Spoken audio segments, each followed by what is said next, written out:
ಪ್ರೀತಿಯ ದ್ವಿತೀಯ PUC ವಿದ್ಯಾರ್ಥಿಗಳೇ, ಎಲ್ಲರಿಗೂ ಕೂಡ ಮತ್ತೊಮ್ಮೆ ನಮ್ಮ ಯೂಟ್ಯೂಬ್ ಚಾನಲ್ಗೆ ಸ್ವಾಗತ. ಎಲ್ಲರಿಗೂ ಕೂಡ ಬೆಳಗಿನ ಶುಭೋದಯಗಳು. God bless you all the best, well, ಸಂತೋಷವಾಗಿರಿ. ಯಾವತ್ತೂ ಕೂಡ ವಿಡಿಯೋ ಯಾವ ಟೈಮಿಗೆ ರಿಲೀಸ್ ಆಗುತ್ತೋ ಅದಂತೂ ಗೊತ್ತಿಲ್ಲ sir.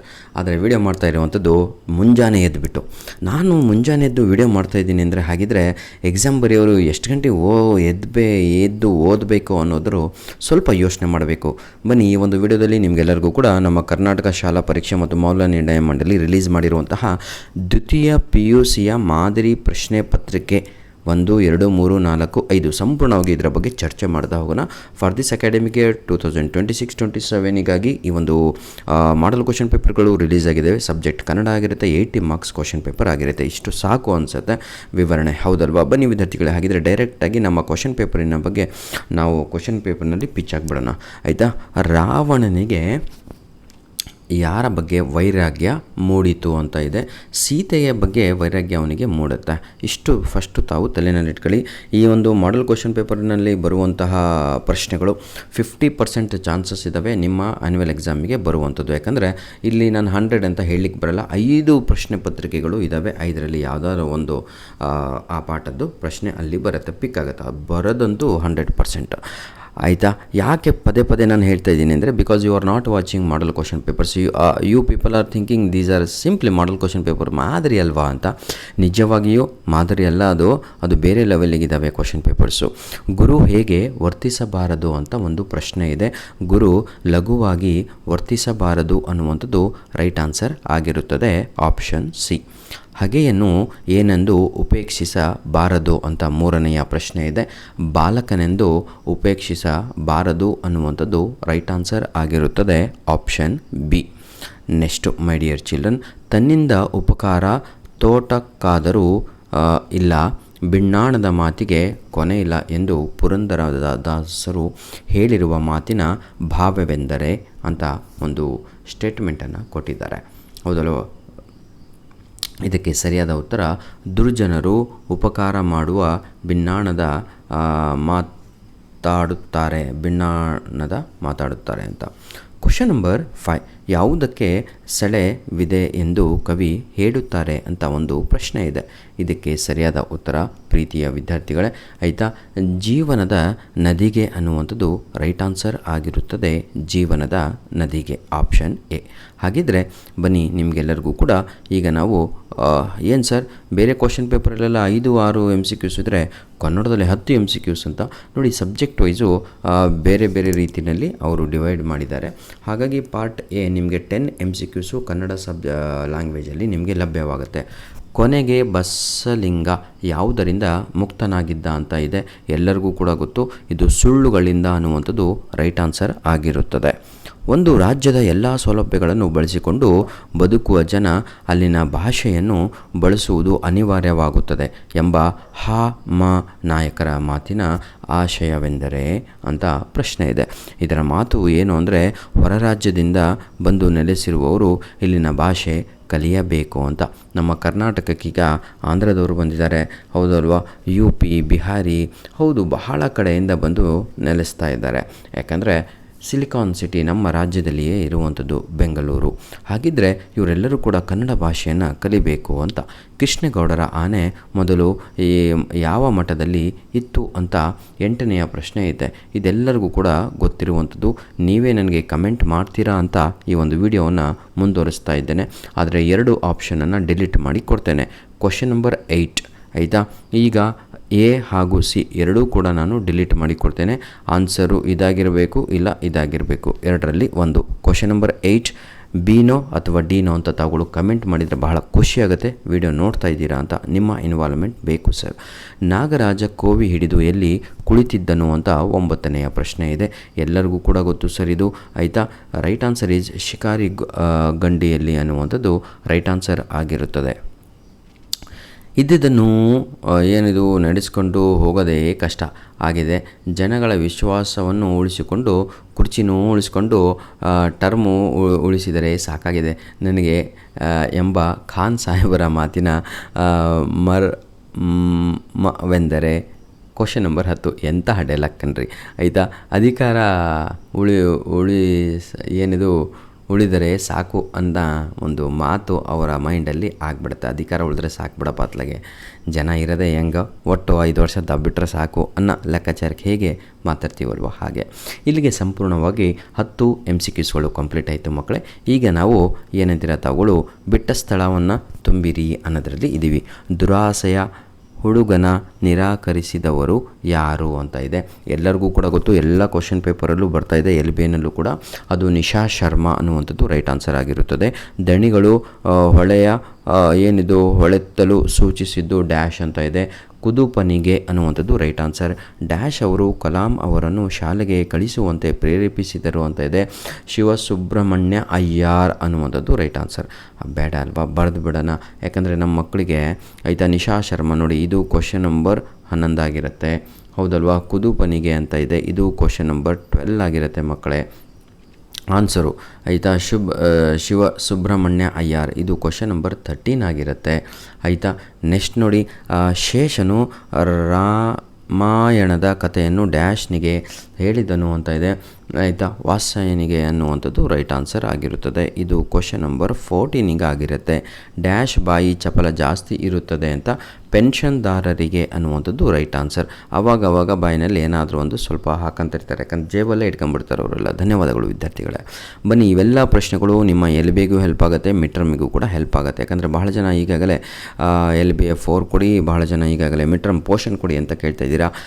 My target is annual exam my dear children. Tension ತೊಗೋಬೇಡಿ, ಆಯಿತಾ. ಎಲ್ಲದೂ ಕೂಡ ನಾನು ಪ್ರಿಪೇರ್ ಮಾಡಿ ಕೊಡ್ತೇನೆ. ಹಾಗಿದ್ರೆ ಈಗ ಹೊಂದಿಸಿ ಬರೆಯಿರಿಯನ್ನು ನಾವು ನೋಡ್ತಾ ಹೋಗೋಣ.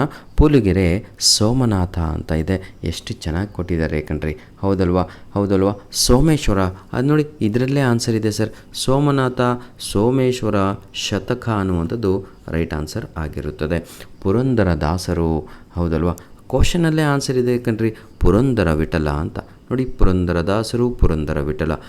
ಪುಲಿಗೆರೆ ಸೋಮನಾಥ ಸೋಮೇಶ್ವರ ಶತಕ. KS ನಿಸಾರ್ ಅಹಮದ್, ಹೌದಲ್ವಾ.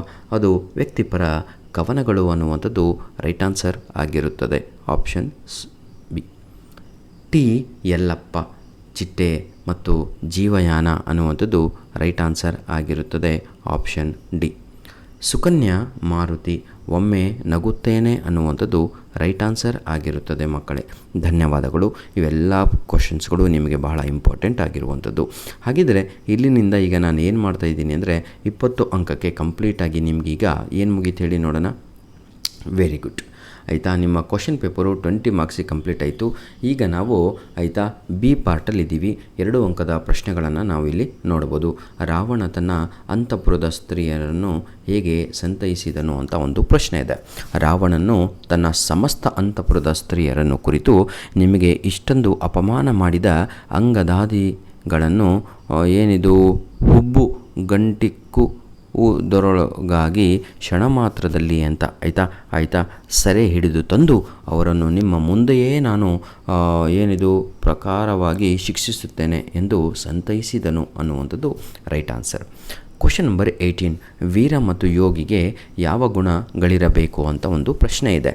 ಹಾಗಿದ್ರೆ ವೀರನಿಗೆ ಯಾವ ರೀತಿಯಾಗಿ ಗುಣಗಳು ಇರಬೇಕು, ಯೋಗಿಗೆ ಯಾವ ರೀತಿಯಾಗಿ ಗುಣಗಳು ಇರಬೇಕು ಅಂತ ನೋಡಿ. ನಮ್ಮ ಏನಿದು ಸಾಮರ್ಥ್ಯ ಅನುಗುಣವಾಗಿ ನಾವು ಕೆಲಸಗಳನ್ನು ಮಾಡಬೇಕು ಎನ್ನುವ ಪುಲಿಗೆರೆ ಸೋಮನಾಥನು ಯುದ್ಧಕ್ಕೆ ಹೆದರದ ಮತ್ತು ಕೊಲ್ಲುವ ಗುಣ ವೀರನಾದವನಿಗೆ ಇರಬೇಕು. ನೋಡಿ, ಯಾವ ಗುಣಗಳು ಇರಬೇಕು ವೀರನಾದವನಿಗೆ? ಯುದ್ಧಕ್ಕೆ ಹೆದರದ ಮತ್ತು ಕೊಲ್ಲುವ ಗುಣ, ಆಯಿತಾ. ಈ 2 ಗುಣಗಳು ವೀರನಿಗೆ ಇರಬೇಕು. ಹಾಗೂ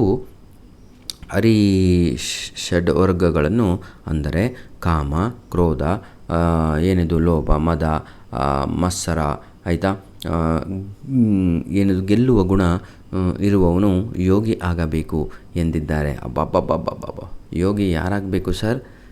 ಈ ಎಲ್ಲ ಪಂಚೇಂದ್ರಿಯಗಳನ್ನು ಕಂಟ್ರೋಲ್ ಮಾಡ್ಕೊಂಡವನು ಯೋಗಿ ಆಗಬೇಕು ಅಂತಾರೆ, ಆಯಿತಾ. ವೀರ ಯಾರಾಗಬೇಕು? ಯುದ್ಧಕ್ಕೆ ಹೆದರದವನು, ಕೊಲ್ಲುವುದಕ್ಕೆ ಹಿಂಜರಿಯದವನು ಅಂತ. ಹುಸಿನಿದ್ದೆ ಸಾಕು ಎದ್ದೇಳಿ ಎಂದು ಕವಿ ಬೇಂದ್ರೆ ಮಕ್ಕಳಿಗೆ ಹೇಳಲು ಕಾರಣವೇನು ಅಂತ ಒಂದು ಪ್ರಶ್ನೆ ಇದೆ. ನೋಡಿ, ಕತ್ತಲು ಕಳೆದು ಮೂಡಿರುವ ಮುಂಜಾವಿನ, ಹೌದಲ್ವಾ, ಎಳೆ ನಗೆಯಲ್ಲಿಯೇ ಇಡೀ ಜಗತ್ತು ಮೈ ಮರೆತಿರಲು ಮಕ್ಕಳು ಕೂಡ ಅಂತಹದೇ ಆದ ಹಿತವೊಂದರಲ್ಲಿ ಸುಂದರವಾದ ಕನಸನ್ನು ಕಾಣುತ್ತಾ ಹುಸಿನಿದ್ದೆಯಲ್ಲಿ ಇರುವುದು ಸಾಕು ಎನ್ನುವ ಕವಿ ಜೀವನದ ರಸ ಕ್ಷಣಗಳನ್ನು ಅನುಭವಿಸಲು ಎದ್ದೇಳಿ ಎಂದು ಹೇಳಿದ್ದಾರೆ ಮಕ್ಕಳಿಗೆ. ಶಿಲುಬೆಗೆ ಏರಿದ್ದಾನೆ ಗುಣಗಳನ್ನು ಇಂದು ಯಾವ ವೇಷ ತಾಳಿವೆ. ಹೌದಲ್ವಾ? ಶಿಲುಬೆಗೇರಿಸಿದವರ ಗುಣಗಳು, ಅಯ್ಯೋ ದೇವರೇ, ಶಿಲುಬೆಗೆ ಏರಿದವನ್ನಲ್ಲ, ಶಿಲುಬೆಗೆ ಏರಿಸಿದವರು. ಶಿಲುಬೆಗೆ ಏರಿಸಿದವರು ಅಂದರೆ ಆ ಪಾಪಿಗಳು ಅಂತ. ಕೆ.ಎಸ್. ನಿಸಾರ್ ಅಹಮದ್ ರವರ ಪ್ರಕಾರ ಶಿಲುಬೆ ಏರಿದ್ದಾನೆ ಪದ್ಯದಲ್ಲಿ ಅಂದು ಜೀಸಸ್ನನ್ನು ಶಿಲುಬೆಗೇರಿಸಿದವರ ಗುಣಗಳು ಇಂದು ವೇಷ ಮರೆಸಿಕೊಂಡು ಅಸ್ತಿತ್ವದಲ್ಲಿನ ಎನ್ನುತ್ತಾರೆ. ನೋಡಿ ಹೇಗೆ ಅಸ್ತಿತ್ವದಲ್ಲಿವೆ ಎಂದುತ್ತಾರೆ. ಹೇಗಿದ್ದಾರೆ ಈಗೆಲ್ಲರೂ ಅವರು ವೇಷವನ್ನು ಬದಲಿಸಿ ಒಳ್ಳೆಯರಾಗ್ಬಿಟ್ಟಿದ್ದಾರೆ. ಅವರು ನೋಡಿ ಕಡುಗೇಡಿಗಳಂತೆ ರೈಫಲ್ ನೋಡಿ ಅವರು ಏನೇನೆಲ್ಲ ಕೈಯಲ್ಲಿ ಇಟ್ಕೊಂಡು ಓಡಾಡ್ತಾರೆ ಈ ಪ್ರಪಂಚದಲ್ಲಿ ಅಂದರೆ ರೈಫಲ್ಗಳನ್ನು ಇಟ್ಕೊಂಡಿರ್ತಾರೆ. ಟ್ಯಾಂಕು, ಈ ಬಾಂಬು, ಈ ಗ್ರ್ಯಾನೇಟ್ಗಳು ರೂಪ ತಳೆದು ಎದೆಯಾಳದ ಹೌದಲ್ವಾ ಮುಖ್ಯಗಳನ್ನು ತೀರಿಸಿಕೊಳ್ಳುವ ಅವಣಿಕೆಯಲ್ಲಿವೆ ಎಂದಿದ್ದಾರೆ. ಇಲ್ಲಿಗೆ ಪಾರ್ಟ್ ಬಿ 2 ಏನಂತೀರ ತಾವುಗಳು ಪದ್ಯ ಭಾಗದ ಎಲ್ಲ ಮುಗಿತಾ ಬಂತು. ಈಗ ಗದ್ಯ ಭಾಗದಲ್ಲಿ ಮತ್ತೆ 2 ಅಂಕದ ಪ್ರಶ್ನೆಗಳು. ಯಾವುದಾದ್ರೂ 2 ಬರೀರಿ, ಯಾವುದಾದ್ರೂ 2 ಪ್ರಶ್ನೆಗಳಿಗೆ 2-3 ವಾಕ್ಯಗಳಲ್ಲಿ ಬರೆಯಿರಿ ಅಂತ ಇದೆ. ಡಾಕ್ಟರ್ ಚಂದ್ರಪ್ಪ ಬಸವಲಿಂಗ ಡಾಕ್ಟರ್ ತಿಮ್ಮಪ್ಪನವರಿಗೆ ಬಗ್ಗೆ ನೀಡಿದ ಅಭಿಪ್ರಾಯವೇನು ಅಂತ ಇದೆ. ನೋಡಿ, ಡಾಕ್ಟರ್ ಚಂದ್ರಪ್ಪ ಬಸವಲಿಂಗನಿಗೆ ಡಾಕ್ಟರ್ ಚಂದ್ರಪ್ಪನವರು ಬಸವಲಿಂಗನಿಗೆ ಡಾಕ್ಟರ್ ತಿಮ್ಮಪ್ಪನವರ ಬಗ್ಗೆ ನೀಡಿದ ಅಭಿಪ್ರಾಯವೇನು ಅಂತ ಪ್ರಶ್ನೆ ಮಕ್ಕಳೇ. ಲೋಕಲ್ ಲ್ಯಾಂಗ್ವೇಜಲ್ಲಿ ತಿಳಿಬೇಕು ಅಂದರೆ ಡಾಕ್ಟರ್ ಚಂದ್ರಪ್ಪನವರು ಬಸವಲಿಂಗನಿಗೆ ಡಾಕ್ಟರ್ ತಿಮ್ಮಪ್ಪನವರಿಂದ ಆಗದ ಕೆಲಸ ನನ್ನಂಥವರಿಂದ ಸಾಧ್ಯವಿಲ್ಲ. ನಮ್ಮ ವೈದ್ಯ ಲೋಕದ ಬಲ್ಲ ಅತ್ಯಂತ ಪ್ರಾಮಾಣಿಕ ಪ್ರತಿಭಾವಂತ ಡಾಕ್ಟರ್ ತಿಮ್ಮಪ್ಪರವರು ಆಗಿದ್ದಾರೆ. ಈ ಕಣ್ಣಿನ ರೋಗ ಅವರ ವಲಯಕ್ಕೆ ಸೇರಿದ್ದು. ನೀನು ಅವರನ್ನು ನೋಡಿದರೆ ಮಾತ್ರ ಇದು ನಿನ್ನ ಕಣ್ಣು ಏನೋ ಉಳಿಯುತ್ತೆ ಎಂದು ಅಭಿಪ್ರಾಯಪಟ್ಟರು ಅಂತ ಬರಿಬೇಕು ಕಣ್ರಿ. ತ್ರಿಭಾಷಾ ಸೂತ್ರದ ಬಳಕೆ ಹೇಗಿರಬೇಕು ಅಂತ ಇದೆ. ಇದನ್ನೆಲ್ಲ ನೀವು ಬರಿತೀರಾ ಅಂದ್ಕೊಂಡು ಸ್ವಲ್ಪ ಮೇಲೆ ಫಾಸ್ಟಾಗಿ ಹೋಗ್ತೀನಿ ಕಣ್ರಿ. ಕಲಾಂ ಮೇಷ್ಟ್ರು ಹೇಳಿದ ಯಶಸ್ಸಿನ ಏನಿದು ಪಂಚಾಕ್ಷರಿ ಮಂತ್ರ ಯಾವುದು ಅಂತ ಇದೆ. ಕುತೂಹಲ, ಆಲೋಚನಾ ಶಕ್ತಿ, ಜ್ಞಾನ, ಕಷ್ಟಪಟ್ಟು ಕೆಲಸ ಮಾಡುವುದು ಮತ್ತು ಗುರಿ ಸಾಧಿಸುವ ಛಲ ಕಲಾಂ ಮೇಷ್ಟ್ರು ಹೇಳಿದ ಯಶಸ್ಸಿನ ಪಂಚಾಕ್ಷರಿ ಮಂತ್ರಗಳಾಗಿವೆ ಅಂತ ನಾವು ಹೇಳ್ಬೋದು. ಹಳ್ಳಿಯ ಚಹಾದ ಅಂಗಡಿ ಎಂದರೆ ಹೇಗಿರುತ್ತದೆ? ಎಂತಹ ಪ್ರಶ್ನೆ ಕಣ್ರಿ ಇದು. ನೋಡಿ ಬರೆಯುವಂಥದ್ದು ಸರ್. ಜೀವನದಲ್ಲಿ ಸ್ವಲ್ಪ ಹಳ್ಳಿ ಕಡೆ ಹೋಗಬೇಕು ನೀವು, ಯಾವ ರೀತಿಯಾಗಿ ಕುಂತಿರ್ತಾರೆ ಅಂತ. ಹಳ್ಳಿಯ ಚಹಾದ ಅಂಗಡಿ ಹೇಗಿರುತ್ತದೆ? ಮುರುಕಲು, ಚಪ್ಪರ ಆಯಿತಾ, ಥ್ಯಾಚ್ಡ್ ಆಯಿತಾ. ಇಮ್ಯಾಜಿನ್, ಮುರುಕಲು ಬೆಂಚು, ಅಬ್ಬಬ್ಬಬ್ಬಬ್ಬ, 3 ಕಾಲಿತ್ತು ಇಲ್ಲ ಅದು ಇಲ್ಲ, ಅದಕ್ಕೆ 3 ಕಾಲಿನ ಕುರ್ಚಿಯನ್ನು ಹೊಂದಿದೆ. ಅಬ್ಬಬ್ಬಬ್ಬ, ಇಂದು ಇಳಕಲ್ ಸೀರೆ ಉಟ್ಟ ಅಪ್ಪ ಆಯಿತಾ. ಏನಿದು ಗೂಳೆದ ಗುಡ್ಡದ ಕುಸುಬ ತೊಟ್ಟ ಹೆಣ್ಣಿನಂತೆ ನೋಡಲು ಅಂದವಾಗಿದ್ದರೂ ಸ್ವರ್ಗ ಸುಖ ನೋಡಿ ವಾಗದಿದ್ದರು ಅಂದವಾಗಿರದಿದ್ದರು ನೋಡಿ ಸುಂದರವಾದ ಹೆಣ್ಣಿನಂತೆ ಇರದಿದ್ದರೂ ಕೂಡ ಪ್ರತಿಯೊಬ್ಬರು ಕೂಡ ಅಲ್ಲಿ ಅಟ್ರಾಕ್ಟ್ ಆಗ್ತಾರೆ. ಮುರುಕುಲು ಬೆಂಚು ಹೌದಲ್ಲ, 3 ಕಾಲನ್ನು ಹೊಂದಿರುವ ಕುರ್ಚಿ, ಚಪ್ಪರ, ಮುರುಕಲು ಚಪ್ಪರ ಈ ರೀತಿಯಾಗಿ ಇದ್ದರೂ ಕೂಡ ಗೂಳೆದ ಗುಡ್ಡಪ್ಪ ಕುಸುಬ ತೊಟ್ಟ ಹೆಣ್ಣಿನಂತೆ ನೋಡಲು ಅಂದವಾಗದಿದ್ದರೂ ಸ್ವರ್ಗ ಸುಖ ಕೊಡಬಲ್ಲವಂತಹ ಆಗಿದೆ ಇದಲ್ವಾ. ಇಂದ್ರ ಭವನನನ್ನು ಮೀರಿಸುವಂತಾಗಿದೆ ಯಾವುದು? ಚಹಾದ ಅಂಗಡಿ ಅಂತ. ಧನ್ಯವಾದಗಳು. ಐ ರಿಕ್ವೆಸ್ಟ್ ಎವ್ರಿ ಒನ್, ಭಾಳ ಸಂತೋಷವಾಗಿರಿ. ದಯವಿಟ್ಟು ನಿಮ್ಮ ಯೂನಿಟ್ 1 ಕ್ವಶನ್ ಪೇಪರ್ ಯಾರೆಲ್ಲ ಕಳಿಸ್ಕೊಟ್ಟಿಲ್ವೋ ನಮ್ಮ ಮೇಲ್ ಎಲ್ಲರಿಗೂ ಕೂಡ ಗೊತ್ತು, all-in-one PDF 99@gmail.com ಈ ಒಂದು ಮೇಲ್ ಐಡಿಗೆ ನಿಮ್ಮ ಪ್ರಶ್ನೆ ಪತ್ರಿಕೆಗಳನ್ನು ಕಳಿಸಿಕೊಡಿ. ಬಹಳ ಆರ್ಟ್ಸ್ ವಿದ್ಯಾರ್ಥಿಗಳು ಕಳಿಸ್ಕೊಟ್ಟಿಲ್ಲ. Sociology, geography, political, option Kannada ದಯವಿಟ್ಟು ಕಳಿಸ್ಕೊಡಿ. ಯಾವುದಾದ್ರೂ 3 ಪ್ರಶ್ನೆಗಳಿಗೆ 2-3 ವಾಕ್ಯಗಳಲ್ಲಿ ಉತ್ತರಿಸಿ ಅಂತ ಇದೆ. ಹೌದಲ್ವಾ? ಇದು ಎಲ್ಲದೂ ಕೂಡ ನಿಮ್ಮ ದೀರ್ಘ ಗದ್ಯ ಭಾಗದಿಂದ ಇರುವಂಥದ್ದು. ನೆಕ್ಸ್ಟು ನಾವು ನೋಡೋದಾದರೆ ವಿದ್ಯಾರ್ಥಿಗಳೇ ಪಾರ್ಟ್ ಇ ಇದೆ. ಪಾರ್ಟ್ ಇ ಅಂದರೆ ಸಿ ಅಂತ ಆಗತ್ತೆ. ಹೌದಲ್ವಾ? ಯಾವುದಾದ್ರೂ 2 ವಾಕ್ಯಗಳ ಸಂದರ್ಭ ಸೂಚಿಸಿ ಸ್ವಾರಸ್ಯವನ್ನು ಬರೆಯಿರಿ ಅಂತ ಇದೆ. ಇದರ ಅರ್ಥವೇನು ಅಂತ ಹೇಳಿದರೆ ಇದಲ್ವಾ, ಸಂದರ್ಭದೊಡನೆ ವಿವರಿಸಿ ಅಂತ. ಕಲಿ ಭೀಮನೆ ಮಿಡುಕುಳ್ಳ ಗಂಡನೂ ಅಂತ ಇದೆ. ಇದು ಎಲ್ಲಿಂದ ಆಯ್ಕೆ ಮಾಡಿದ್ರು ಇವೆಲ್ಲ ಬರೆದ್ಬಿಟ್ಟು ನೋಡಿ. ಸಂದರ್ಭ: ದ್ರೌಪದಿಯು ತನ್ನನ್ನು ಕೀಚಕನ ಉಪಟಳದಿಂದ ಪಾರು ಮಾಡಲು ಭೀಮನೇ ತಕ್ಕವನೆಂದು ಆಲೋಚಿಸುವ ಸಂದರ್ಭದಲ್ಲಿ ಈ ಮಾತನ್ನು ಬಂದಿದೆ ಅಂತ ಹೇಳಿದ್ದಾಳೆ. ಬಂಗಾರ ನಿನಗೆ ಸ್ಥಿರವಲ್ಲ ಆಯಿತಾ. ನೆಕ್ಸ್ಟು ಅದು ಬೇಡವಾ, ಯಾವುದಾದ್ರೂ 2 ಬರೀರಿ 1 ಬರೀರಿ ಅಂತ ಇರುತ್ತೆ, ಇನ್ನೊಂದು ಸೇರ್ಪಡೆ ಆಯಿತಾ. ನೋಡಿ ಮತ್ತೆ ಯಾವುದಾದ್ರೂ ಒಂದು ವಾಕ್ಯ ಸಂದರ್ಭದಲ್ಲಿ ಸೂಚಿಸಿ ಸ್ವಾರಸ್ಯವನ್ನು ಬರೀರಿ ಅಂತ ಇದೆ. ಏನು ಅಂತ ಹೇಳಿದರೆ, ಒಂದು ಪದ್ಯ ಭಾಗದಿಂದ ಕೇಳ್ತಾರೆ, ಇನ್ನೊಂದು ನಿಮಗೆ ಗದ್ಯ ಭಾಗದಿಂದ ಕೇಳ್ತಾರೆ. ಯಾವುದಾದ್ರೂ ಒಂದನ್ನು ಬರಿಬೇಕು, 3 ಪ್ರಶ್ನೆಗಳು ಕೊಟ್ಟಿರ್ತಾರೆ, ಯಾವುದಾದ್ರೂ ಒಂದನ್ನು ಬರಿಬೇಕು, ಅದಕ್ಕೆ 3 ಅಂಕಗಳು ನಿಮಗೆ ಲಭ್ಯ ಸಿಗತ್ತೆ ಅಂತ ಆಯಿತಾ ಮಕ್ಕಳೇ. 3 ಕ್ವಶನ್ಸ್. ಹಾಗಾಗಿ ಕನ್ನಡ ಕ್ವಶನ್ ಪೇಪರ್ ಯಾಕೆ ಲೆಂತಿ ಕಾಣುತ್ತೆ ಅಂದರೆ 3 ಪ್ರಶ್ನೆ ಕೊಟ್ಟು 1 ಬರೀರಿ ಅಂತ 3 ಸಲ ಕೇಳ್ತಾನೆ, ಒಂದು ಪದ್ಯ ಭಾಗದಿಂದ, ಒಂದು ಗದ್ಯ ಭಾಗದಿಂದ ಹಾಗೂ ಒಂದು ದೀರ್ಘ ಗದ್ಯದಿಂದ. ಹಾಗಾಗಿ ಪೇಪರ್ ಸ್ವಲ್ಪ ಲೆಂತಿ ಆಗುತ್ತೆ. ಆದರೆ ಜಾಣ ವಿದ್ಯಾರ್ಥಿ ಏನು ಮಾಡ್ತಾನೆ ಅಂದರೆ ಓದಿದ ಪ್ರಶ್ನೆಗಳನ್ನೇ ಪಿಕ್ ಮಾಡ್ಕೊಂಡು ಅದಷ್ಟನ್ನೇ ಬರೆದು ಪಟ ಅಂತ ಹೋಗ್ತಾ ಇರ್ತಾನೆ. ಈಗ ನಾವು ಪಾರ್ಟ್ ಡಿಗೆ ಬಂದಿದ್ದೇವೆ. ಯಾವುದಾದ್ರೂ 2 ಪ್ರಶ್ನೆಗಳಿಗೆ 5-6 ವಾಕ್ಯಗಳಲ್ಲಿ ಉತ್ತರಿಸಿ ಅಂತ. ಲಾಂಗ್ ಆನ್ಸರ್ಸ್ ಅಂತ ಕರಿತೀವಿ. ಇದು ಶಾರ್ಟ್ ಆನ್ಸರ್ಸ್ ಅಲ್ಲ. ಈ ಲಾಂಗ್ ಆನ್ಸರ್ಸಲ್ಲಿ ಕೆಲವೊಂದು ಹಾರ್ಡ್ ಕ್ವಶನ್ಸ್ ಕೂಡ ಬಂದಿರ್ತವೆ ಆಯಿತಾ. ಪ್ರಮದವನದಲ್ಲಿ ರಾವಣ ಸೀತೆಯರ ನಡುವೆ ನಡೆದ ಸಂಭಾಷಣೆಯನ್ನು ವಿವರಿಸಿ. ಇದು ಪದ್ಯ ಭಾಗದಿಂದ ಇರುವಂಥ ಪ್ರಶ್ನೆ, ಹೌದಲ್ವಾ. ಮಂಗಳಲಿಂಗದ ಮಹತ್ವವನ್ನು ಉರಿಲಿಂಗ ಪೆದ್ದಿ ಹೇಗೆ ವಿವರಿಸಿದ್ದಾರೆ? 2 ಪ್ರಶ್ನೆಗಳು. ಯಾವುದಾದ್ರು 2ಕ್ಕೆ ತಾವುಗಳು ಉತ್ತರ ಬರೀಬೇಕು. Each question carries 4 marks. ಇಲ್ಲೂ ಕೂಡ ಅಷ್ಟೇ ಸರ್ ಆಯಿತಾ. 3 ಪ್ರಶ್ನೆಗಳನ್ನು ಕೊಟ್ಟಿರ್ತಾರೆ. ಅದರಲ್ಲಿ ಯಾವುದಾದ್ರೂ 4 ಪ್ರಶ್ನೆಗಳನ್ನು ಕೊಟ್ಟಿದ್ದಾರೆ. ಯಾವುದಾದ್ರೂ 2 ಬರೀರಿ ಅಂತ ನಿಮಗೆ ಕೇಳ್ಕೊಳ್ತಾರೆ. ಹಾಗಾಗಿ ಸ್ವಲ್ಪ ಪೇಪರ್ ಲೆಂತಿ ಆಗಿಬಿಡುತ್ತೆ. ಇಲ್ಲೂ ಕೂಡ ಅಷ್ಟೇ ನೋಡಿ ಈಗ ಆಯಿತಾ. ಯಾವುದಾದ್ರೂ ಒಂದು ಪ್ರಶ್ನೆಗೆ 5-6 ವಾಕ್ಯಗಳಲ್ಲಿ ಉತ್ತರಿಸಿ ಅಂತ ಇದೆ ಆಯಿತಾ. ಒಂದು ಕ್ವಶನ್ ನಂಬರ್ 41, ಕ್ವಶನ್ ನಂಬರ್ 42 ಮತ್ತು ಅದರ 2 ಕೊಟ್ಟು 1 ಬರೀರಿ ಅಂತ. ನೆಕ್ಸ್ಟ್ ಯಾವುದಾದ್ರೂ ಒಂದು ಪ್ರಶ್ನೆಗೆ 5-6 ವಾಕ್ಯಗಳಲ್ಲಿ ಉತ್ತರಿಸಿ. ಅದೇ ಹೇಳಿದ್ನಲ್ವ ಈಗ ದೀರ್ಘ ಗದ್ಯದಿಂದ ಇದು. ಬನ್ನಿ ವಿದ್ಯಾರ್ಥಿಗಳ, ಈಗ ನಾವು ಸ್ವಲ್ಪ ಗ್ರಾಮರ್ ಪಾರ್ಟಿನ ಕಡೆಗೆ ಪಿಚ್ ಆಗೋಣ ಅಂತ ಇದ್ದೀನಿ. ಧನ್ಯವಾದಗಳು. ನಿಮ್ಮ ಪ್ರೀತಿ ಹೀಗೆ ಇರಲಿ ಆಯಿತಾ. My intention is very clear my dear children. ಪ್ರತಿಯೊಬ್ಬರಿಗೂ ಕೂಡ ಪ್ರತಿಯೊಂದು ಮೆಟೀರಿಯಲ್ ಸಿಗಬೇಕು ಅಂತ. ಎಲ್ಲರೂ ಕೂಡ ಖುಷಿಯಾಗಿದ್ದೀರಾ ಅಂದ್ಕೊಂಡಿದ್ದೀನಿ, ಹೌದಲ್ವಾ. ಸ್ವಲ್ಪ ಪೆನ್ನು ಪೇಪರು ಇವೆಲ್ಲ ಇಟ್ಕೊಂಡ್ರೆ ಬಹಳ ಒಳ್ಳೆಯದು ಕಣ್ರಿ. ರೀಸನ್ ಇಷ್ಟೇ, ಯಾಕಪ್ಪ ಈಗ ಹೇಳ್ತಾರಿರು ಅಂತ ಅನ್ಕೋಬೇಡಿ ಆಯಿತಾ. ನೀವು ಇಟ್ಕೊಂಡ್ರೆ ಕಲಿತೀರಾ ಅಂತ.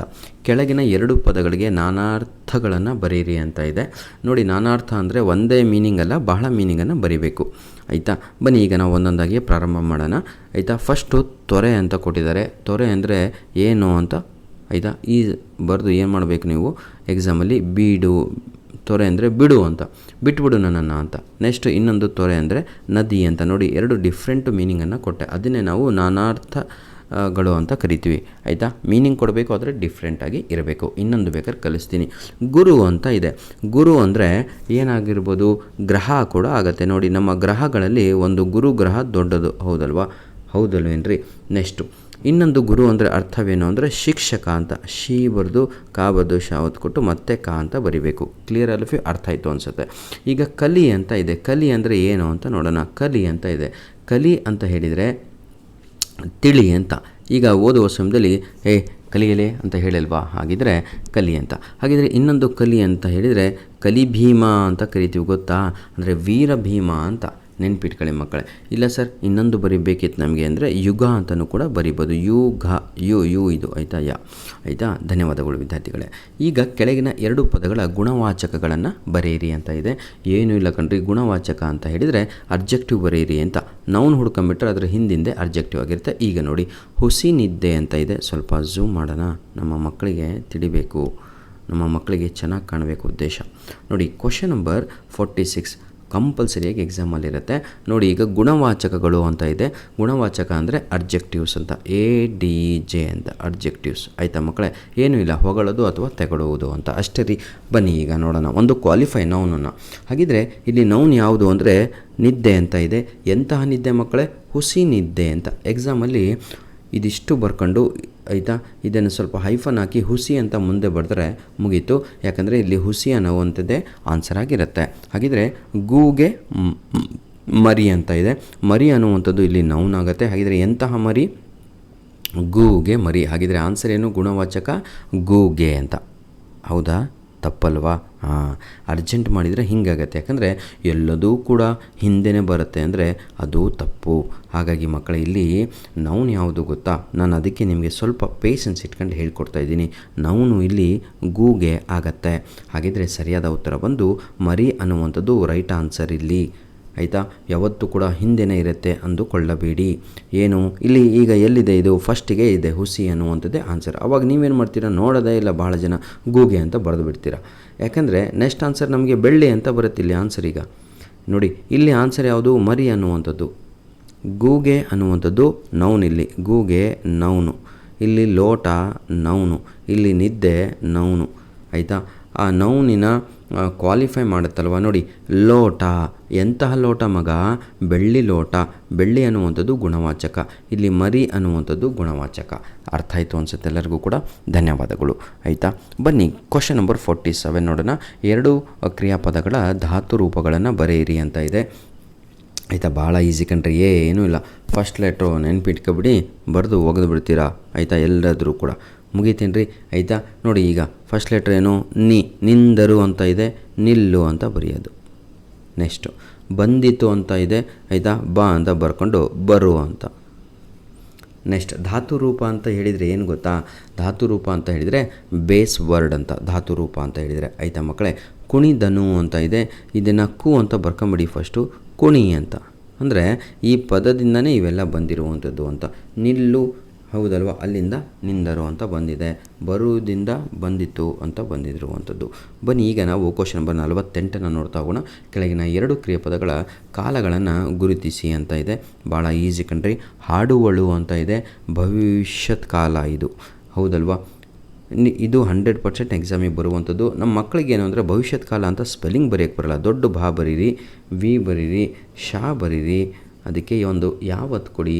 ಆಯಿತಾ. ತಾ ಬರೆದು ಕಾಲ ಅಂತ ಬರೀಬೇಕಲ್ಲ, ಕಾ ಬರೆದು ಒತ್ತು ಕೊಟ್ಟು ಲಾ ಅಂತ ಬರೆದ್ರೆ ಮುಗೀತು, ಭವಿಷ್ಯತ್ ಕಾಲ ಅಂತ. ಆಯಿತಾ. ನೆಕ್ಸ್ಟು ಕೇಳುತ್ತಾರೆ ಅಂತ ಒಂದು ಪ್ರಶ್ನೆಯನ್ನು ಕೊಟ್ಟಿದ್ದಾರೆ. ಇದನ್ನು ನಾವು ವರ್ತಮಾನ ಕಾಲ ಅಂತ ಹೇಳಬೇಕು. ವರ್ತಮಾನ. ಆಯಿತಾ. ಕಾಲ ನಿಮಗೆ ಸ್ಪೆಲ್ಲಿಂಗ್ ಬರೋಲ್ಲ ಅಂದರೆ ಇಲ್ಲೇ ಇರತ್ತಪ್ಪ, ದೊಡ್ಡ ಕಾ ಬರೀಬೇಕು. ನೆಕ್ಸ್ಟು ಹೋದರು ಅಂತ ಇದೆ. ಹೋದರು ಅಂದರೆ ಭೂತಕಾಲ ಅಂತ ದೊಡ್ಡ ಭಾ ಬರೆದು ಭೂತಕಾಲ ಅಂತ. ಎಲ್ಲರಿಗೂ ಕೂಡ ಗೊತ್ತಾಗತ್ತೆ ವಿದ್ಯಾರ್ಥಿಗಳು, ನೀವು ಇಂಟೆಲಿಜೆನ್ಸು. ಕೆಳಗಿನ 2 ಪದಗಳ ವಿಭಕ್ತಿಗಳನ್ನು ಹೆಸರಿಸಿ ಅಂತ ಇದೆ. ಏನೂ ಇಲ್ಲ ಕಣ್ರಿ. ಲಾಸ್ಟ್ ಲೆಟರ್ಸನ್ನು ನೋಡಿಬಿಟ್ರೆ ನಿಮಗೆ ಆನ್ಸರ್ ಸಿಕ್ಬಿಡುತ್ತೆ. ನೋಡಿ ಇಲ್ಲಿ. ಆಯಿತಾ. ಇದು ಲಾಸ್ಟು, ಇಲ್ಲಿ ಗೆ ಅನ್ನುವಂಥದ್ದು ಲಾಸ್ಟು. ಇಲ್ಲಿ ನೋಡಿ ವಲ್ಲಭನ ಆ ಅಂತ ನಿಮಗೆ ಕಾಣ್ತಾ ಇರುತ್ತೆ, ಆದರೆ ಸೌಂಡು ಆ ಇಂದ ಎಂಡು ಆಗ್ತಾ ಇರುತ್ತೆ. ಇಲ್ಲೂ ಕೂಡ ಅಷ್ಟೇ. ದೋಳ್ ಒಳ್ ನೋಡಿ, ಓಳ್ ಒಳ್ ಅಂತ ಇದು. ಹಾಗಿದ್ರೆ ಈಗ ನಾವು ನೋಡೋಣ. ಇದು ಗಟ್ಟು ಹೊಡಿಬೇಕು. ಒಳ್ ಅಂತ ನಿಮಗೆ ಎಂಡಾದರೆ ಇದನ್ನು ನಾವು ಸಪ್ತಮಿ ವಿಭಕ್ತಿ ಅಂತ ಕರಿತೀವಿ. ಸಪ್ತಮಿ ವಿಭಕ್ತಿ ಅಂತ. ಆಯಿತಾ. ವಿಭಕ್ತಿ ಅಂತ ಹೇಳಿದರೆ ಇಲ್ಲೇ ಇದೆ ಸ್ಪೆಲ್ಲಿಂಗು, ವಿಭಕ್ತಿ ಅಂತ ಬರೆದುಬಿಡಿ, ಸಪ್ತಮಿ ವಿಭಕ್ತಿ ಅಂತ. ನೆಕ್ಸ್ಟ್ ಗೆ ಇಂದ ಎಂಡಾದರೆ ಅದನ್ನು ನಾವು ಚತುರ್ಥಿ ವಿಭಕ್ತಿ ಅಂತ ಕರಿತೀವಿ. ಚ ಬರೆದು ತೂ ಬರೆದು ದೊಡ್ಡ ಥಿ ಬರೆದು ಒಂದು ಅರ್ಕಾವತ್ತು ಕೊಡಿ, ಚತುರ್ಥಿ ವಿಭಕ್ತಿ ಅಂತ. ಆಯಿತಾ. ವಲ್ಲಭನ ಆ ಇಂದ ಎಂಡಾದರೆ ಅದನ್ನು ನಾವು ಷಷ್ಠಿ ವಿಭಕ್ತಿ ಅಂತ ಕರಿತೇವೆ ಮಕ್ಕಳೇ, ಷಷ್ಠಿ. ಆಯಿತಾ. ವಿಭಕ್ತಿ ಅಂತ. ಧನ್ಯವಾದಗಳು. ಬನ್ನಿ ಈಗ ಕೆಳಗಿನ 2 ಪದಗಳಿಗೆ ತದ್ಭವ ರೂಪವನ್ನು ಬರೆಯಿರಿ ಅಂತ ಇದೆ. ಶ್ರೀ ಅಂತ ಇದೆ. ಆಯಿತಾ. ಏನಿದು ತದ್ಭವ ರೂಪವನ್ನು ಬರಿಬೇಕಾ, ಬರೆದು ಬಿಡೋಣ ಬನ್ನಿ. ಸರಿ, ಏನೂ ಇಲ್ಲ ಕಣ್ರಿ. 3 ಕ್ವಶನ್ಸ್ ಕೊಟ್ಟಿದ್ದಾರೆ, ಯಾವುದಾದ್ರೂ 2 ಬರಿಬೇಕಾ. ಬನ್ನಿ. ಶ್ರೀ ಅಂತ ಇದೆ. ಶ್ರೀ ಅಂದರೆ ಸಿರಿ ಅಂತ. ಶಿರ ಅಂತ ಇದೆ. ಸಿರ ಅಂತ. ಎಲ್ಲ ರಾಜ ಅವರೇ ಕೊಟ್ಟುಬಿಟ್ಟಿದ್ದಾರೆ, ರಾಯ ಅಂತ ಬರಿಬೇಕು. ಧನ್ಯವಾದಗಳು. ನಿಮ್ಮ ಪ್ರೀತಿ ಹೀಗಿರಲಿ ಮಕ್ಕಳೇ. ಬನ್ನಿ ಈಗ ಇಲ್ಲಿಗೆ ಮುಗಿಲಿಲ್ಲ. ಯಾವುದಾದ್ರೂ 1 ವಿಷಯವನ್ನು ಕುರಿತು ಪ್ರಬಂಧ ಬರೀರಿ ಅಂತ ಇದೆ. ಯಾರು ಕನ್ನಡದಲ್ಲಿ ಕಾಗಿಕಾಲು ಗುಬ್ಬಿಕಾಲು ಬರಿತಾ ಇದ್ದೀರೋ ಅಂಥ ವಿದ್ಯಾರ್ಥಿಗಳು ದಯವಿಟ್ಟು ಪ್ರಬಂಧವನ್ನು ಎಕ್ಸಾಮಲ್ಲಿ ಬರಿಬೇಡಿ. ಯಾರ ಹ್ಯಾಂಡ್ ರೈಟಿಂಗ್ ಸರಿಯಿಲ್ವೋ ಅವರು ಕೂಡ ಬರಿಬೇಡಿ, ಯಾಕಂದರೆ ಔಟ್ ಆಫ್ ಮಾರ್ಕ್ಸ್ ಕೊಡಲ್ಲ. ಆಯಿತಾ. ನೆಕ್ಸ್ಟು ಯಾರ ಪ್ರಬಂಧ ಬರಿಬಾರ್ದು ಅಂದರೆ ಯಾರಿಗೆ ದೀರ್ಘ ಒತ್ತು ಗೊತ್ತಿಲ್ವೋ, ಸ್ಪೆಲ್ಲಿಂಗ್ ಗೊತ್ತಿಲ್ವೋ, ಸೀಳೋದು ಗೊತ್ತಿಲ್ವೋ ಅಂಥ ವಿದ್ಯಾರ್ಥಿಗಳು ದಯವಿಟ್ಟು ಈ ಕನ್ನಡವನ್ನು ಪ್ರಬಂಧವನ್ನು ಬರಿಬೇಡಿ. ಮತ್ತೇನು ಬರಿಬೇಕು ಸರ್, ಕ್ವಶನ್ ಬಿಟ್ಟು ಹಾಕ್ಬಿಡ್ರಿ ಅಂತ ಇದ್ದೀರಾ. ಇಲ್ಲ ಕಣ್ರಪ್ಪ, ಯಾವುದಾದ್ರೂ 1 ವಿಷಯವನ್ನು ಕುರಿತು ಪ್ರಬಂಧವನ್ನು ಬರೀರಿ ಅಂತ ಇದೆ. ಮೊದಲು ತಾವುಗಳು ಮಾಡಬೇಕಾಗಿರುವ ಕೆಲಸವೇನು, ಅದು ಇಂಪಾರ್ಟೆಂಟು. ಎಲ್ಲಿದ್ದೀರಿ. ಆಯಿತಾ. ದಿನ ಕೂತ್ಕೊಂಡು ಆಯಿತಾ ಬನ್ನಿ. ಎಲ್ಲಿದೆಯಪ್ಪ ನಿಮ್ಮ ಪ್ರಬಂಧಗಳು. ಇದೇ ನಿಮ್ಮ ಪ್ರಬಂಧ. ಯಾವುದು ಮೊದಲನೆಯ ಪ್ರಬಂಧ ಏನು ಅಂದರೆ ಮತದಾನ ಮಹತ್ವ ಅಂತ ಇದೆ. ಮತದಾನದ ಇಂಪಾರ್ಟೆನ್ಸ್ ಆಫ್ ಎಲೆಕ್ಷನ್ಸ್ ವೋಟಿಂಗ್, ಆಯಿತಾ. ಇಂಪಾರ್ಟೆನ್ಸ್ ಆಫ್ ವೋಟಿಂಗಿನ ಒಂದು ಮಹತ್ವವನ್ನು ಬರೆಯಿರಿ ಅಂತ ಇದೆ, ಆಯಿತಾ. ಇನ್ನೊಂದು ಯಾವುದಿದೆ ಅಂತ ನೋಡ್ತಾ ಹೋಗೋಣ. ಇದನ್ನು ನಿಮಗೆ ಕಷ್ಟ ಆಗುತ್ತೆ ಅಂದರೆ ತಾವುಗಳು ಏನು ಮಾಡ್ಬೋದು ಅಂತ ಹೇಳಿದರೆ ಇನ್ನೊಂದು ಬರಿಬೋದು, ಕ್ರೀಡೆ ಮತ್ತು ಆರೋಗ್ಯ ಅಂತ. ಕ್ರೀಡೆ ಮತ್ತು ಆರೋಗ್ಯ ಅಂತ ಹೇಳಿದರೆ ಸ್ಪೋರ್ಟ್ಸ್ ಹೆಲ್ತ್ ಆ್ಯಂಡ್ ಸ್ಪೋರ್ಟ್ಸ್ ಅಥವಾ ಸ್ಪೋರ್ಟ್ಸ್ ಆ್ಯಂಡ್ ಹೆಲ್ತ್ ಅಂತ, ಆಯಿತಾ. ಯಾವುದಾದ್ರೂ ಒಂದನ್ನು ತಾವುಗಳು ಇಲ್ಲಿ ಬರಿಬೇಕಾಗಿರುತ್ತೆ. ಬನ್ನಿ ವಿದ್ಯಾರ್ಥಿಗಳೇ, ಭಾಳ ಬರಿಬೇಕಂದ್ರೆ ಒಂದು ಪೇಜು, ಅದಕ್ಕೆ ಹೇಳ್ತಾ ಇರುವಂಥದ್ದು. ಇದನ್ನು ಲಾಸ್ಟಿಗೆ ಮುಟ್ಟಿದರೆ ಬಹಳ ಒಳ್ಳೆಯದು ನೀವು ಅಂತ. ಬನ್ನಿ ಈಗ ನಾವು ಯಾವುದಾದ್ರೂ ಒಂದು ವಿಷಯವನ್ನು ಕುರಿತು ಪತ್ರವನ್ನು ಬರೆಯಿರಿ ಅಂತ ಇದೆ, ಆಯಿತಾ. ವಿಶ್ವನಾಥ ನೋಡಿ, ಒಂದು ಕ್ವಶನನ್ನೇ ಕೊಟ್ಬಿಟ್ಟಿದ್ದಾರೆ ಇವರು. ಇಷ್ಟು ದೊಡ್ಡ ಕ್ವಶನ್ ಇದೆ. ಈ ಕ್ವಶನನ್ನು ಯಾರು ಓದ್ಕೊತೀರೋ ಅವರು ಎಕ್ಸಾಮಲ್ಲಿ ಗೆದ್ದೋಗ್ತೀರಾ. ಈ ಕ್ವಶನನ್ನು ಬಿಟ್ಟು ಹಾಕಿದವರು 0 ಮಾರ್ಕ್ಸ್ ಪಡಿತೀರಾ. ಯಾಕೆಂದರೆ ನಿಮ್ಮ ಹೆಸರು ಈಗ ಲೆಟರ್ ರೈಟಿಂಗ್ ಬರೆಯುವ ಸಮಯದಲ್ಲಿ ವಿಶ್ವನಾಥ ಅಂತ, ನಾನು ಬರೆದ್ರೂ ವಿಶ್ವನಾಥನೇ, ನಿಮ್ಮ ಬರೆದ್ರೂ ವಿಶ್ವನಾಥನೇ, ವಿಶ್ವನಾಥ BR ಅಂತ, ಆಯಿತಾ. ನಾವೆಲ್ಲರೂ ಕೂಡ ದ್ವಿತೀಯ PUCನೇ ಓದ್ತಾ ಇದ್ದೀವಿ ಅಂತ ಇಲ್ಲಿ ಬರೀಬೇಕು, ಆಯಿತಾ. ನಾವೆಲ್ಲರೂ ಕೂಡ ಸರ್ಕಾರಿ ಪದವಿ ಪೂರ್ವ ಕಾಲೇಜು ಟಿಪ್ಟೂರ್ನಲ್ಲೇ ಇದ್ದೀವಿ ಅಂತ ಬರೀಬೇಕು. ನೋಡಿ ಇಲ್ಲಿದೆ ಅಡ್ರೆಸ್ಸು. ಅಂದರೆ ಇದು ನಿಮ್ಮ ಫ್ರಮ್ ಅಡ್ರೆಸ್ ಆಗಿರುತ್ತೆ. ಫ್ರಮ್ ಅಡ್ರೆಸ್ಸು ಕಾಪಿ ಮಾಡಿ ನಿಮ್ಮ ಒಂದು ಕ್ವಶನ್ ಪೇಪರಿಂದ ಬರೀಬೇಕು, ಆಯಿತಾ. ತುಮಕೂರು ಜಿಲ್ಲೆ ಅಂತ ಇದೆ, ಹೌದು ಇವರೇ ಕೊಟ್ಟಿದ್ದಾರೆ ತಮ್ಮ, ನೀವೆಲ್ಲರೂ ಕೂಡ ತುಮಕೂರು ಜಿಲ್ಲೆ ಅಂತ, ಆಯಿತಾ. ಇಷ್ಟು ತಮಗೆ ಗೊತ್ತಿರಬೇಕು. ಹಾಗೂ ಯಾವತ್ತು ಎಕ್ಸಾಮ್ ಬರಿತಾ ಇದ್ದೀರಾ ಅವತ್ತಿನ ದಿನಾಂಕವನ್ನು ಇಲ್ಲಿ ಹಾಕಬೇಕು. ಪ್ರತಿಯೊಬ್ಬರು ಕೂಡ ಸೇಮ್ ಆಗೇ ಇರ್ತವೆ. ಅರ್ಥ ಆಯ್ತಲ್ವ ಎಲ್ಲರಿಗೂ? ಹಾಗಿದ್ರೆ ಎಲ್ಲದೂ ಕೂಡ ಕಾಪಿ ಮಾಡಿ ಇಲ್ಲಿ ಬರಿತಾ ಇದ್ದೀವಿ.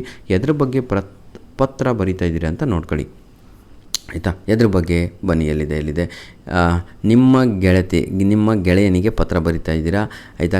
ಆಚರಿಸಿರುವ ಕನ್ನಡ ರಾಜ್ಯೋತ್ಸವವನ್ನು ಕುರಿತು ಪತ್ರವನ್ನು ಬರಿತಾ ಇದ್ದೀರಾ. ನಿಮ್ಮ ಗೆಳೆಯನಿಗೆ ನೀವು ಕನ್ನಡ ರಾಜ್ಯೋತ್ಸವ ಆಚರಣೆ ಮಾಡಿದ್ದೀರಾ ನಿಮ್ಮ ಕಾಲೇಜಲ್ಲಿ, ಅದ್ರ ಬಗ್ಗೆ ಬರಿತಾ ಇದ್ದೀರಾ.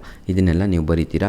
ಫಾರ್ಮೇಟ್ ತಿಳ್ಕೊಳ್ಳಿ, ಆಯಿತಾ. ರೈಟ್ ಸೈಡಿಗೆ ಮೇಲ್ಗಡೆ ಪ್ರತಿಯೊಂದು ಫ್ರಮ್ ಅಡ್ರೆಸ್ಸನ್ನು ನೀಟಾಗಿ ಬರೆದು ಬಿಡಿ ಅಲಾಂಗ್ ವಿತ್ ಡೇಟ್, ಆಯಿತಾ. ನಂತರದಲ್ಲಿ ರೈಟ್ ಸೈಡಿಗೆ ಲೆಫ್ಟ್ ಸೈಡಿಗೆ ಬಂದುಬಿಟ್ಟು ಗೆಳೆಯನಿಗೆ ಅಂತ, ಪ್ರೀತಿಯ ಗೆಳೆಯ ಈ ರೀತಿಯಾಗಿ ಬರಿಬೋದು, ಆಯಿತಾ. ಒಲುಮೆಯ ಅಂತಲೇ ಬರಿಬೇಕು ಅಂತ ಅಲ್ಲ, ಆಯಿತಾ. ಫುಲ್ಲು ಲೆಟರ್ ಬರೆದ್ಬಿಟ್ಟು 1-2 ಪ್ಯಾರಾಗ್ರಾಫ್ ಮಾಡಿ ಲೆಟರ್ ಬರೀರಿ, ಕಲಿಸಿರ್ತಾರೆ ನಿಮಗೆಲ್ಲರಿಗೂ ಕೂಡ, ಆಯಿತಾ.